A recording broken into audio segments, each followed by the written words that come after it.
Hola, ¿qué tal chicos? Bienvenidos a esta nueva serie de videos donde analizaremos un poco la parte teórica de la guía número 7 del grado noveno de la institución educativa María Josefa Escobar. Vamos a empezar con lo que es Sistema Internacional de Medidas y el sistema inglés. El sistema inglés también a veces es denominado sistema pues anglosajón. Resulta que, digamos, en cuanto a unidades de medida existen dos tipos de sistemas, el sistema internacional y el anglosajón. El internacional es el que hemos intentado pues a lo largo del mundo utilizar la misma convención de unidades para todo el mundo. Sin embargo, algunos países como Estados Unidos principalmente no se ha acogido a tal sistema y muchos de los productos que vienen de Estados Unidos pues vienen en esas unidades. Por lo tanto, es importante saber convertir de un sistema de unidades a otro. En pantalla están viendo los diferentes sistemas de unidades que podemos entonces hacer las equivalencias. Básicamente en el sistema internacional la longitud se mide en metros, mientras que en el sistema inglés se puede medir, bueno, en metros, podemos medirlo en centímetros, podemos medirlo también en milímetros, mientras que en el sistema inglés están las pulgadas, está el pie, está la yarda, está la milla. Y están las diferentes equivalencias. Una pulgada equivale a 2.4 centímetros, un pie equivale a 30.48, una yarda a 0.914 y una milla a 1.609. Es importante resaltar acá que la unidad pie o la unidad pulgada viene desde muy antiguo. Anteriormente digamos, se utilizaba para medir las cosas lo que medía el pie del rey, ese era como el estándar, por eso se llama pie. O se medía, por ejemplo, cuánto mide el pie pulgar el dedo pulgar del rey, por ejemplo. Y de ahí vienen pues como estos nombres. Ahora entonces la masa en el sistema internacional vamos a tratarla como kilogramo. Mientras que en el sistema inglés podemos trabajarla como libra, como onza o como tonelada. Y están las diferentes equivalencias en la tabla. El litro en el sistema internacional para medir capacidad.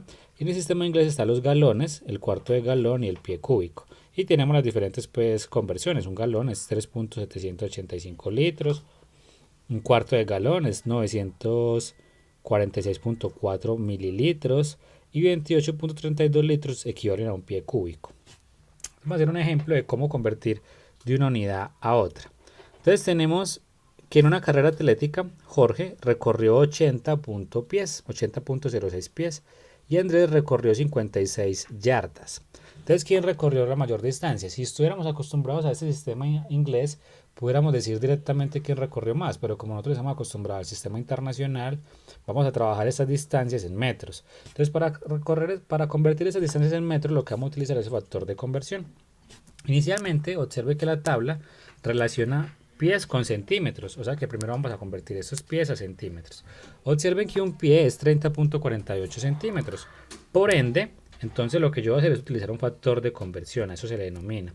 Como quiero pasar de pies a centímetros, es importante que la unidad que voy a convertir quede dividiendo al factor de conversión que voy a cancelar. Por ejemplo, mire que coloco acá un pie abajo, ya que voy a cancelar pies con pies para que arriba y abajo se cancele. Y abajo va a quedar la unidad a la que voy. En ese caso, un pie son 30.48 centímetros. Se cancela pies con pies y nos quedan centímetros. Como nuestro objetivo es pasarlo a metros, tenemos que 100 centímetros lo colocamos abajo para que se cancele. Es un metro. Y nos daría entonces 24.57 metros. Ahora, miremos lo de Andrés. Entonces 56 yardas, utilizamos el factor de conversión de 57. 57 yardas tenemos que es 0.914 metros, ya está directamente. Entonces colocamos las yardas abajo para que se cancele yarda con yarda y nos quede en metro. Entonces 56 por 0.914 pues nos da 51.20 metros. Eso quiere decir que Andrés recorrió mayor distancia que Jorge. Entonces es importante utilizar esos factores de conversión, saber cómo utilizarlos. Lo más importante es que lo que yo voy a cancelar debe estar abajo. Por ejemplo, si voy a pasar de metros a centímetros, entonces tendría aquí un metro, son 100 centímetros. ¿Por qué es importante? Supongamos que va a pasar 3 metros. ¿Por qué es importante? Porque abajo tiene que cancelar con lo de arriba. O sea que una parte debe estar arriba, otra parte debe estar abajo. Así voy a utilizar esto. Ahora, por ejemplo, si quiero pasar de centímetros a metros, entonces vamos a pasar, por ejemplo, 100 centímetros o 100.4 centímetros a metro. Entonces tendríamos que voy a colocar al revés este factor. Entonces 100 centímetros Observe la diferencia con el ejemplo anterior. Para que centímetros se cancele con centímetros es un metro. Y aquí multiplicaría entonces este por este y lo dividiría sobre el de abajo. ¿Listo? O sea, este fraccionario, ¿cómo se multiplica? Recuerde que es arriba por arriba. En esta parte entonces vamos a recordar un poco. Recuerden que para multiplicar o dividir fraccionarios se multiplica todo lo de arriba, o sea 80.06 por 30,48 por 1, y eso se va a dividir sobre la multiplicación de 1 por 100, es decir, sobre 100. Lo mismo para Andrés, 56 por 0,914 dividido 1. Muy bien, vamos entonces a pasar lo que son magnitudes físicas. Las magnitudes son atributos con los que se miden determinadas propiedades físicas. Las propiedades físicas son aquellas que no se les puede cambiar, no es necesario cambiar su estado, o mejor dicho, su composición, para poder medirlas. Por ejemplo, la temperatura, vamos a medir la temperatura del agua. Para medir la temperatura del agua no tengo necesidad de cambiar el agua a un compuesto diferente. Por ejemplo, si quiero medir reactividad química, sí debería cambiar ese compuesto a otro compuesto, haciéndolo reaccionar. Eso es una propiedad física, una propiedad química, perdón. Pero las magnitudes físicas simplemente pues se miden y no cambia la composición del elemento. Entonces, estas magnitudes, existen dos tipos de magnitudes escalares, que son aquellas determinadas por un valor numérico y una unidad de medida, por ejemplo 30 grados centígrados, por decir algo. Y las magnitudes vectoriales, donde se especifica además del valor numérico la dirección y el sentido. Por ejemplo, en las magnitudes vectoriales es importante también el sentido. Por ejemplo, la velocidad. Voy a 3 metros, pero ¿hacia dónde? Hacia el oeste, hacia el este, a 30 metros por segundo, por decir algo. Voy hacia el oeste, al este, ¿hacia dónde? Es importante también la dirección. Mientras que si digo 30 grados centígrados, pues no me importa si es al oeste o al este, simplemente son 30 grados centígrados en el recinto pues, en el que estoy. Por lo tanto, esa es la diferencia entre escalar y vectorial, básicamente la dirección. Entonces, aquí en la pantalla aparecen diferentes fórmulas para calcular diferentes magnitudes físicas. Tenemos la densidad, que habla de qué tanta masa ocupa cierto volumen. La rapidez, que nos habla de qué tan rápido, como su nombre lo indica, es cierto objeto. La aceleración, que nos indica qué tanto cambia la velocidad con respecto al tiempo, qué tanto está aumentando o disminuyendo su velocidad. La fuerza, que nos es muy, digamos, casual a nosotros, qué tanto se necesita para mover un objeto. El trabajo nos habla sobre todo de qué tanta energía voy a utilizar para mover un objeto. Básicamente ese sería el concepto de trabajo. Y la potencia me habla es de qué tanto trabajo, qué tanta energía estoy utilizando por unidad de tiempo. Entonces vamos a hacer algunos ejemplos. Observen que aquí en la pantalla aparecen varias unidades. La densidad se mide en kilogramos sobre centímetro cúbico. Podemos medirlo también en gramos sobre metro cúbico. Cualquier unidad de masa sobre cualquier unidad de volumen. La rapidez generalmente se mide en metros sobre segundo, la aceleración en metros sobre segundo cuadrado, la fuerza se mide en newton, donde newton es kilogramo por metro sobre segundo cuadrado, unidad de masa por unidad de aceleración.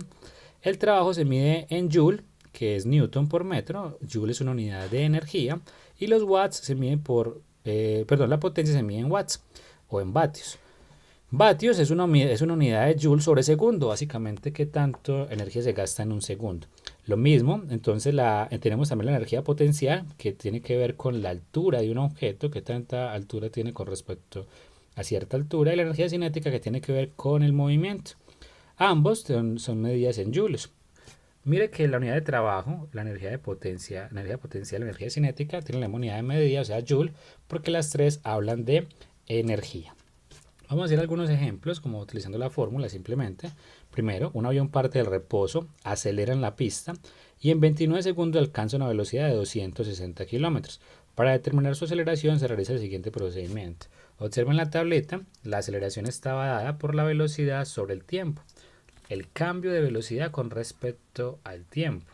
Entonces el cambio de velocidad es el menor menos el mayor, o sea 260 kilómetros al final menos inicial, 260 menos el inicial que es 0, sobre el tiempo, 29 segundos, y eso nos dio 2.97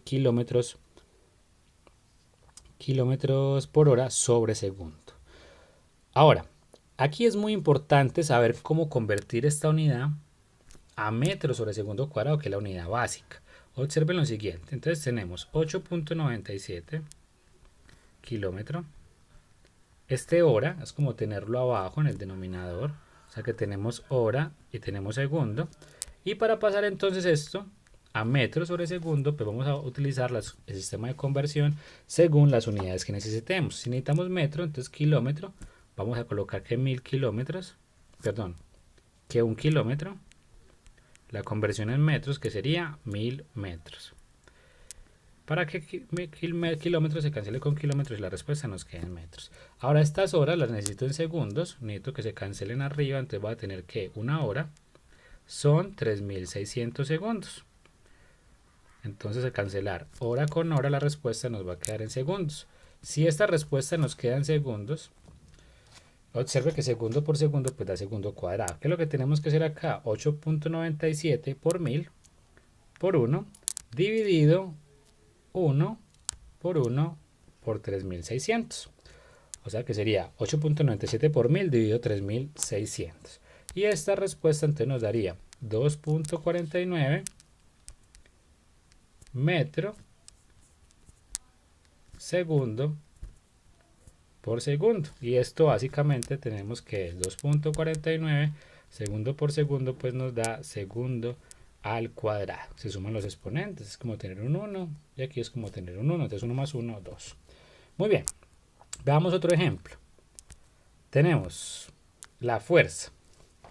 Entonces hablamos de que una fuerza de 90 newton, acuérdese que la unidad de fuerza es newton, actúa sobre un cuerpo que tiene 450 kilogramos de masa. Para hallar su aceleración, nos están pidiendo ya la aceleración. Entonces tenemos que la fuerza es igual a la masa por aceleración. Tenemos la fuerza, tenemos la masa, es cuestión de despejar la aceleración. Como la masa está multiplicando la aceleración, la paso a dividir al otro lado. Eso quiere decir que la aceleración es igual a la fuerza sobre la masa. Ustedes notarán que hay una rayita encima de la aceleración. Esa rayita indica que esa magnitud es vectorial, o sea, la aceleración depende también de la dirección, no es un escalar.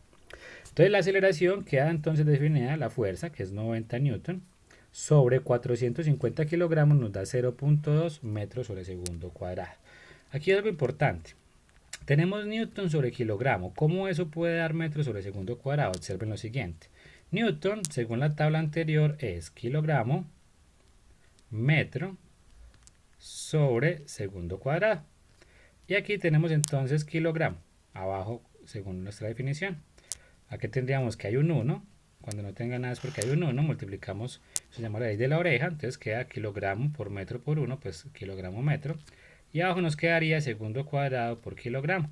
Entonces observe que kilogramo se cancela con kilogramo y las unidades de esto nos queda entonces metro sobre segundo cuadrado. Es importante pues también aclarar esta parte. Ahora vamos a hacer otro ejemplo. Tenemos para saber qué requiere más trabajo, es decir, qué tanta energía requiere para mover un objeto, hacer una fuerza de 120 newton para arrastrar un bulto de cemento en una carretera de 300 metros o hacer una fuerza de 60 newton para arrastrar un bulto de arena en una carretera de 600 metros. Perdón, el cemento en 300 metros y la arena en 600 metros. Vamos a aplicar la fórmula simplemente. El trabajo es igual a la fuerza por la distancia que estoy aplicando.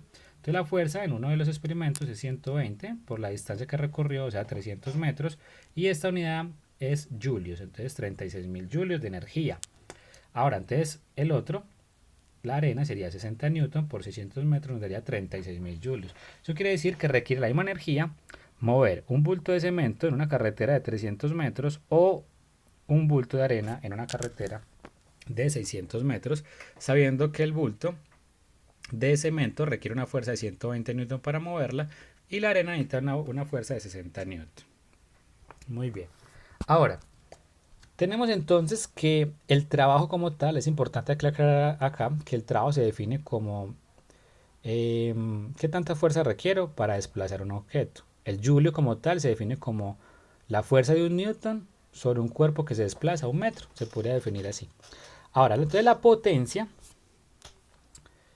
vamos a hacer otro ejemplo. Antes de pasar a la potencia, decimos una grúa eleva un peso de 350 newton a una altura de 15 metros en 7 segundos. Observenlo acá, vamos a calcular primero el trabajo. El trabajo sería la fuerza por la distancia, o sea, 350 newton de fuerza por 15 metros de altura que nos movimos sería 5250 joules. Si movemos eso en 7 segundos para calcular la potencia, entonces sería el trabajo sobre el tiempo, o sea, 5250 julios sobre 7 segundos y joule sobre segundo pues da 750 vatios. Generalmente las neveras o los electrodomésticos hablan de vatios, qué tanta energía gasta por unidad de tiempo ese electrodoméstico. Vamos a ir con un quinto ejemplo que habla entonces de la energía. Dice, un cuerpo de 8 kilogramos de masa se encuentra en reposo a una altura de 10 metros. La energía potencial se obtiene de la siguiente manera. Recuerde que la energía potencial se relaciona a la altura. Observe la fórmula, la masa por la gravedad por la altura. Tenemos la masa, que es de 8 kilogramos. Tenemos la gravedad, que es 9.8 metros sobre segundo cuadrado aproximadamente. Eso es un dato constante que se lo estoy dando de una vez para que lo apunten. Siempre es esa gravedad. Multiplicado por la altura, que es 10 metros. Eso nos da 784 julios. Mientras que la energía potencial, por ejemplo, si quisiéramos calcularla, vamos a decir entonces que eso no tiene energía potencial, ya que nos están, perdón, la energía cinética no tiene energía cinética, ya que nos está moviendo. Si algo no se mueve, no tiene energía cinética. Y si algo no tiene altura, pues no tiene energía potencial. Observen la fórmula de energía cinética. Un medio de la masa por la velocidad al cuadrado. Entonces tenemos un medio de la masa que es 8 kilogramos, la velocidad es 0. Obviamente la multiplicación nos da 0. Lo que quiere decir que como el cuerpo está en reposo, se asume que la velocidad es 0 y en este caso la energía cinética pues es 0. Muy bien. Basta entonces con mirar la tablita, conocer la fórmula y es muy importante las unidades. Tenemos que llevar ojo con esto a las unidades respectivas, es decir, la fuerza la tenemos que tener por ejemplo en newton, la distancia la tenemos que tener en metros, ya que joule únicamente es newton por metro. La velocidad la tendríamos que tener en metros sobre segundo para poder que nos quedara metros sobre segundo cuadrado. El tiempo en segundo, la distancia en metro, el tiempo en segundos. La masa la tendríamos que tener en kilogramos y el volumen lo tendríamos que tener en centímetros cúbicos. La masa, por ejemplo, la tendríamos que tener en kilogramos, la gravedad en metros sobre segundo cuadrado, la altura en metros y la velocidad también en metros sobre segundo cuadrado para que las unidades se conserven en esa tablita. Es muy importante hacer el análisis dimensional. El análisis dimensional es esto que hicimos acá anteriormente, donde nos quedaba que por qué, por ejemplo, newton sobre kilogramo es metro sobre segundo cuadrado. Básicamente es, digamos, utilizar qué es newton y qué es kilogramos y ver qué se puede cancelar con qué. Muy bien muchachos, entonces hasta aquí dejamos este video y en un próximo video hablaremos un poco más acerca pues de lo que son algunas áreas y volúmenes de ciertos cuerpos geométricos.